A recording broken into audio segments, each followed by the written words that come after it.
नमस्कार, अमरउजाला.com पर आपका स्वागत है। आपके साथ मैं हूं आदर्श झा। देखिए, इस वक्त एक बड़ी खबर पर चर्चा करने के लिए हम जुड़े हैं, क्योंकि हरियाणा में जिस तरह की हलचल आज सुबह से शुरू हुई, उसके बाद सबके मन में यही सवाल कि जो बदलाव अचानक दिखाई दिया, उसके पीछे की पूरी कहानी क्या है। बीजेपी का ये राजनीतिक प्रयोग है या सामने लोकसभा चुनाव है, कुछ महीने बाद हरियाणा में विधानसभा चुनाव है, उसको देखते हुए ये एक संयोग है, राजनीतिक संयोग, ये बड़ा सवाल है। और आखिर खट्टर को हटाने के पीछे की पूरी कहानी क्या है, क्यों उनको इस तरीके से हटा दिया गया, या जो कहा गया कि गठबंधन टूट गया, उसके बाद खट्टर ने इस्तीफा दिया और अब नायब सिंह सैनी को मुख्यमंत्री बनाया जाएगा। लेकिन इसके पीछे की पूरी कहानी, चुनावी समीकरण, चुनावी गणित क्या है और अभी क्या चल रहा है, ये सब बताने के लिए हमारे साथ आशीष वर्मा, हमारे सहयोगी चंडीगढ़ से जुड़ गए हैं।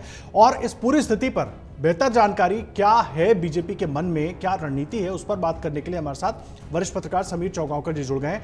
आशीष, मैं चर्चा की शुरुआत आपसे करूंगा। सबसे पहले तो अपडेट क्या है, दूसरा हरियाणा में जो सत्ता के गलियारों में क्या बातें चल रही हैं। अभी 2 दिन पहले तक प्रधानमंत्री नरेंद्र मोदी खट्टर साहब की तारीफ के पुल बांध रहे थे और अचानक इतना बड़ा बदलाव। जी। चर्चा तो अभी यही है कि कुछ देर बाद नया शपथ ग्रहण समारोह होने वाला है और उसमें कुछ नए मंत्री भी शामिल होंगे। और इनमें से संभावना तो ये बताई जा रही है कि कुछ निर्दलीय विधायकों को भी मंत्री बनाया जा सकता है। चर्चा, जैसे आपने सवाल पूछा कि अचानक से क्यों बदलाव, तो गठबंधन की बात तो काफी दिनों से चल रही थी, साल भर से चल रहा था कि कभी भी टूट सकता है, कभी टूट सकता है। लेकिन जो टाइमिंग है चुनाव से ठीक पहले, ये थोड़ा चौंकाता है। और सबसे बड़ी बात इसमें ये है कि लोकसभा चुनाव है और लोकसभा चुनाव से पहले गठबंधन तोड़ना, ये थोड़ा लोगों को चौंका रहा था। क्योंकि एक इसके पीछे 2-3 कारण हो सकते हैं। एक तो ये कि जसपा बार बार कहती कि हमें 2 सीटों पर लड़ना है और बीजेपी वाले उनको सीट नहीं दे रहे थे। एक तो ये बहुत बातें चल रही हैं। दूसरा ये हो सकता है कि बीजेपी की भी अपनी एक रणनीति है कि जितना वो हम जसपा बीजेपी से अलग होकर लड़ेगी तो फायदा पार्टी को होगा। क्योंकि हरियाणा की जो राजनीति है वो जातिगत राजनीति ही ज्यादा चलती रही है और खासतौर से जात वोटों को लेकर। तो पार्टी के जो अंदरूनी सूत्र है वो बताते हैं कि पार्टी चाहती थी कि जितने ज्यादा जाट लीडर उनके सामने खड़े होंगे तो ये पार्टी को ही फायदा होगा। एक कारण ये हो सकता है। और जहां तक खट्टर साहब को बदलने की बात है, नायब सैनी ओबीसी का बड़ा चेहरा है और खट्टर के पीछे लोगों में ये था कि एक सत्ता विरोधी लहर भी है। पार्टी को लगता है कि खट्टर को बदलने के बाद थोड़ी सत्ता विरोधी लहर कर सकती है, लेकिन ये सब चुनाव में देखने से ही पता चलेगा। ठीक है, अहम बात आप कह रहे हैं। आशीष, आप रहे हैं हमारे साथ, समीर चौगांवकर साहब भी जुड़े हुए हैं। समीर जी, बड़ी पिक्चर क्या है इसकी? गुजरात मॉडल हमने देखा था, जिस तरीके से वहां पर बदलाव हुआ था। उत्तराखंड मॉडल हमने देखा, जिस तरीके से धामी वहां पर आए। अब यहां पर नायब सिंह सैनी आ गए हैं। ये बदलाव अचानक केवल 9 साल के बाद खट्टर को लेकर जो नाराजगी या उनकी सरकार को लेकर जो नाराजगी रही हो, उससे पार पाना, लोकसभा की 10 सीटें, विधानसभा चुनाव चंद महीनों में होने वाले हैं, उसकी तैयारी, पूरी बड़ी पिक्चर क्या है सर इसकी? नहीं, देखिए, मुझे लगता है खट्टर साहब से नाराजगी की वाली कोई बात नहीं थी। खट्टर साहब ने जो 10 साल से जो प्रशासन दिया था, मुझे लगता है एक भ्रष्टाचार मुक्त प्रशासन दिया।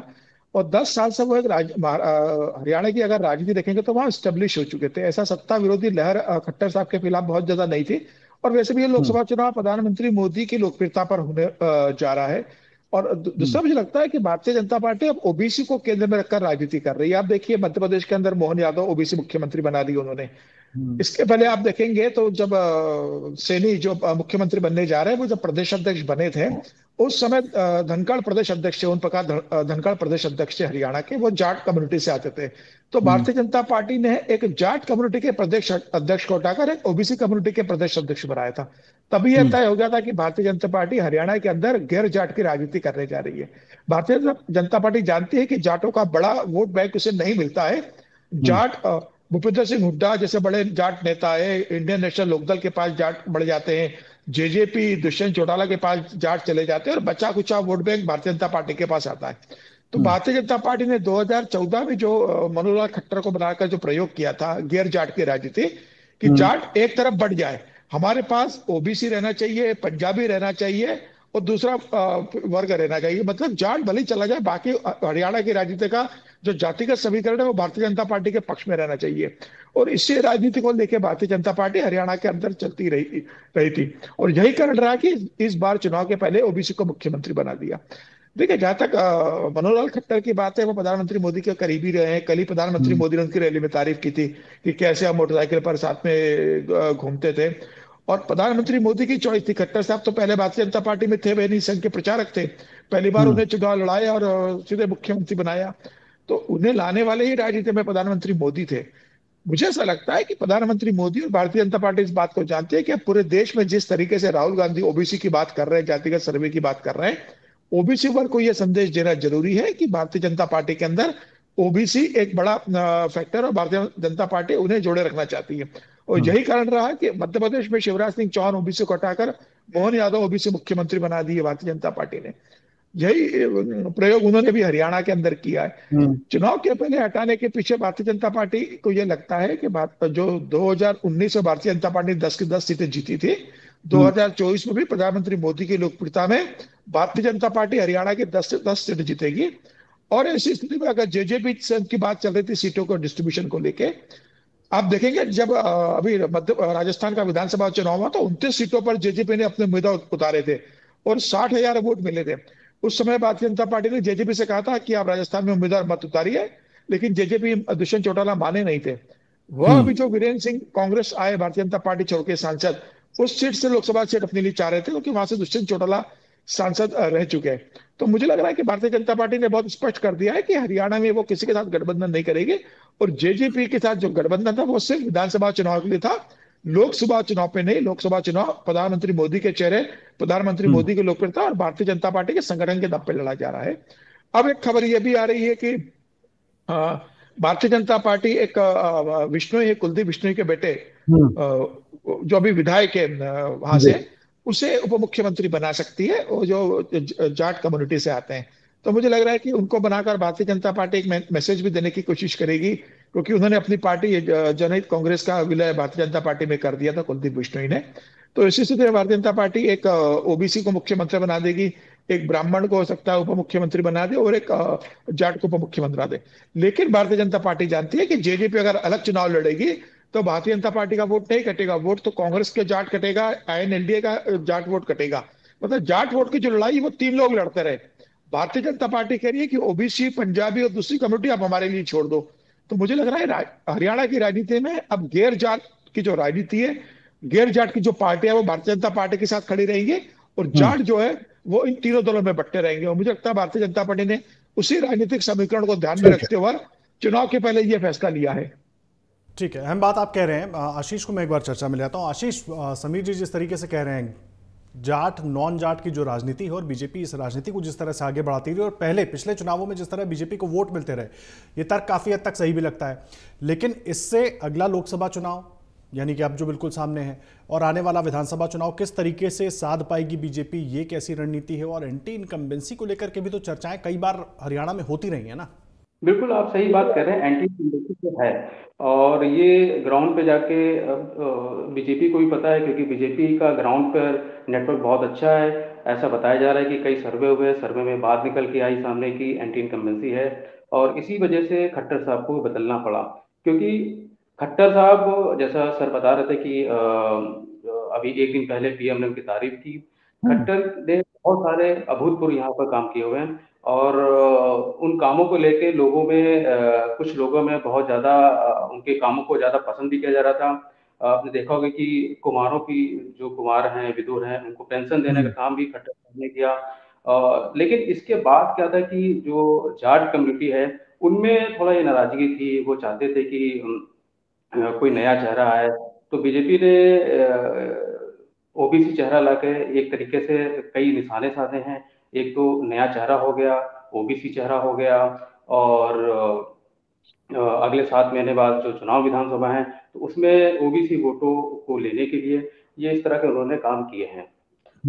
ओबीसी वोटों को लेने के लिए इस तरह के काम किए। समीर जी, एक चीज मैं आपसे समझना चाहूंगा, बड़ा है मैं यहाँ पर समझना। देखिए, मैंने गुजरात मॉडल की बात सबसे पहले की थी।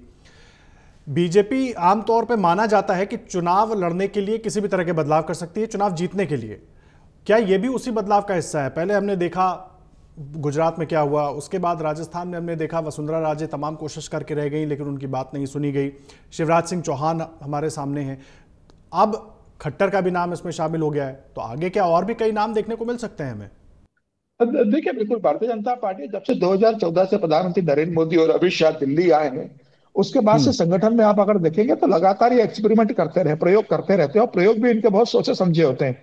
इनका कोई प्रयोग ऐसा नहीं रहा जो इनके ऊपर उल्टा पड़ा हो। मुझे लग रहा है सारे प्रयोगों का भारतीय जनता पार्टी को राजनीतिक रूप से अगर आप देखेंगे तो फायदा ही हुआ है। गुजरात के अंदर पूरी की पूरी कैबिनेट को बदल देना, मुझे लगता है विजय रूपानी की, ये बताता है कि भारतीय जनता पार्टी राजनीतिक रूप से अगर किसी चीज से नुकसान होने वाला हुआ तो निर्णय लेने में देर नहीं करती। ऐसे स्थिति में ना प्रधानमंत्री मोदी का कोई खास आदमी होता है, ना अमित शाह का कोई खास आदमी होता है। जो व्यक्ति उन्हें राजनीतिक रूप से लाभ दे सकता है, पार्टी को चुनाव जितवाने की स्थिति में मदद कर सकता है, ऐसे व्यक्ति को वो सत्ता सौंपने में एक मिनट का भी देर नहीं लगाते हैं। ये हमने गुजरात में भी देखा, ये हमने त्रिपुरा में भी देखा, ये हमने मध्य प्रदेश में भी देखा कि जब लग रहा था कि शिवराज सिंह चौहान के 18 साल के खिलाफ एंटी इनकम्बेंसी होगी, तो प्रधानमंत्री मोदी ने खुद अपने नाम पर चुनाव लड़ा और शिवराज सिंह को पीछे किया। हम्म। राजस्थान के अंदर वसुंधरा को उन्होंने पीछे किया, छत्तीसगढ़ के अंदर रमन सिंह को चेहरा नहीं बनने दिया, और तीनों जगह आप देखिए वो नए चेहरा लेकर आए। पहली हम्म। बार के विधायक को राजस्थान के अंदर मुख्यमंत्री बना देते हैं। मध्य प्रदेश के अंदर मोहन यादव को कैबिनेट, शिवराज के कैबिनेट के मंत्री बना देते हैं। तो भारतीय जनता पार्टी ऐसे फैसले संगठन और सरकार के अंदर करती रहती है, और ये बताता है कि प्रधानमंत्री मोदी और अमित शाह लॉन्ग टर्म राजनीति को लेकर चलते हैं। और ये मुझे लगता है ये प्रयोग सिर्फ हरियाणा तक सीमित नहीं रहेगा। लोकसभा चुनाव के बाद आपको कई राज्यों में इस तरह के प्रयोग भारतीय जनता पार्टी के देखने को मिलेंगे। प्रधानमंत्री मोदी अब नई भाजपा, मतलब जिसे कहते हैं ना, अब अब देखिए शिवराज सिंह चौहान को विदिशा चुनाव लड़वा रहे थे, उन्हें केंद्र में लेकर आ गए। रमन सिंह को चुनाव नहीं लड़वाया, उनको प्रदेश में रहने दिया है। अब खट्टर की चर्चा है कि खट्टर को करनाल से चुनाव लड़वाएंगे तो खट्टर दिल्ली आएंगे। तो कई नए नेताओं को भारतीय जनता पार्टी दिल्ली लेकर आने वाली है, कई लोगों को प्रदेश की राजनीति में छोड़ेगी, कई को राजनीतिक रूप से बिल्कुल जिसे कहते हैं ना, होम घर पे भेज देना, हम्म। हम्म। सक्रिय राजनीति में नहीं रखना बड़े नेताओं को, वो भी निर्णय देखने को मिलेंगे। और जो टिकट डिस्ट्रीब्यूशन हुआ है 195 सीटों पर, उसमें भी आप इसकी छाप देख सकते हैं। इसके अलावा आज जो भारतीय जनता पार्टी की आज और कल में जो सूची जारी होगी, उसमें भी आपको भारतीय जनता पार्टी के ऐसे एक्सपेरिमेंट देखने को मिल सकते हैं। तो मुझे लगता है कि प्रधानमंत्री मोदी संगठन और सरकार में बड़े स्तर के परिवर्तन करने के रणनीति पर काम कर रहे हम्म। हैं। और अभी 2024 में जब वो सरकार बनाकर आएंगे, उसके बाद आज जिस तरीके से उनका सरकार का गठन होगा केंद्र में, जिस हम्म। तरीके से राज्यों में सरकारों का गठन होगा, यह बताएगा कि प्रधानमंत्री मोदी किस तरीके से भारतीय जनता पार्टी को आगे ले जाना चाहते हैं। मुझे लग रहा है अभी बड़े परिणाम और होना बाकी है। जो प्रधानमंत्री मोदी ने भी कहा था कि सत्ता में लौटने पर हम बड़े फैसले लेंगे, तो वो हम्म। बड़े फैसले से सरकार तक सीमित नहीं रहने वाले। वो बड़े फैसले प्रधानमंत्री मोदी के भारतीय जनता पार्टी के संगठन में भी आपको दिखेंगे, और कई चौंकाने वाले निर्णय आपको आने वाले समय में भारतीय जनता पार्टी में देखने को मिल सकते हैं। ये हम बात आप कह रहे हैं, मैं आ रहा हूं आपके पास। एक बहुत इंटरेस्टिंग सवाल है मेरे पास आपके लिए, लेकिन पहले मैं एक बार आशीष को जल्दी से चर्चा में ले आऊं, क्योंकि जब इस्तीफे की बात हुई और उसके बाद तमाम जो कवायद पूरे दिन भर आज चली है, उसमें कई नेताओं के नाराजगी की भी बात सामने आ रही थी आशीष, खास करके अनिल विज की। कहा यह गया कि अपनी ही गाड़ी में निकल गए, सरकारी गाड़ी भी छोड़ दी। ये बिल्कुल सही बात कह रहे हैं कि अंदर ली थी, अनिल विज बाहर निकले और वो अपनी गाड़ी, अपनी सिक्योरिटी छोड़ के किसी प्राइवेट गाड़ी में बैठ के चले गए। जब पत्रकारों ने उनसे बात करने की कोशिश की, उन्होंने पत्रकारों से बात नहीं की। जबकि अनिल विज ऐसे मंत्री हैं जो पत्रकारों को बुला के बात करते हैं, लेकिन आज उन्होंने किसी से बात नहीं की और उन्होंने एक एक वाक्य में कह दिया कि अगर आपको बात करनी है तो अंदर जो बैठे हैं आप उनसे बात कर लीजिए। ऐसा बताया जा रहा है कि वो शायद सदन के नेता जो चुने गए हैं उनसे वो सहमत नहीं थे, इसलिए। मुझे एक बात और बताइए आशीष, 90 की विधानसभा है, 40 बीजेपी के पास है, 10 को लेकर जो अभी तक कयास चल रहे हैं कि निर्दलीय साथ आ जाएंगे, गोपाल कांडा के भी भरोसे शायद बैठे हुए हैं, क्या क्या है गणित, क्या है जल्दी से? नहीं, 90 में 41 जो विधायक है वो बीजेपी के हैं। अभी 1.5 साल पहले जो चुनाव हुआ था जिसमें कुलदीप बिश्नोई के जो बेटे हैं भव बिश्नोई, वो बीजेपी वो के जीत गए। टिकट पे जीते हैं। इस हिसाब से उनके पास 41 सीटें हैं और जो 7 निर्दलीय हैं उनमें से जो 6 हैं वो बीजेपी को समर्थन दे रहे हैं। तो इस हिसाब से उनके पास पूरा बहुमत है और ये राज्यपाल पे डिपेंड करता है कि वो फ्लोर टेस्ट के लिए बोलते हैं कि या नहीं बोलते हैं, लेकिन उनके पास बहुमत है। और सुनने में तो ये भी आ रहा है कि जो आज जसपा की दिल्ली में दुष्यंत चौटाला ने जो मीटिंग ली है उनमें 4 से 5 जो एमएलए हैं वो वहां नहीं पहुंचे हैं और वो यहाँ पर बीजेपी की बैठक चल रही थी, उसके साथ ही एमएलए फ्लैट बना हुआ है, वहां पर वो बैठे हुए थे और सारी हम्म। गतिविधियों पर नजर रखते हैं। संभव है कि वो सरकार के साथ जुड़ सकते हैं। ऐसी भी चर्चा चल रही है। यह बात आप कह रहे हैं। समीर जी, आपके पास आ रहा हूं। मैंने आपसे कहा था एक बड़ा इंटरेस्टिंग सवाल है। देखिए, बीजेपी की अगर हम बात करें, उन्होंने एक और राज्य में ओबीसी सीएम दे दिया। कांग्रेस पार्टी जो ओबीसी ओबीसी की बात कर रही है, राहुल गांधी हर जगह ओबीसी की बात करते हैं। अगर मैं डेटा के हिसाब से बात करूं, पिछले 2 राज्यों में जहां पर कांग्रेस ने सरकार बनाई, वहां पर एक भी सीएम ओबीसी कांग्रेस ने नहीं दिया।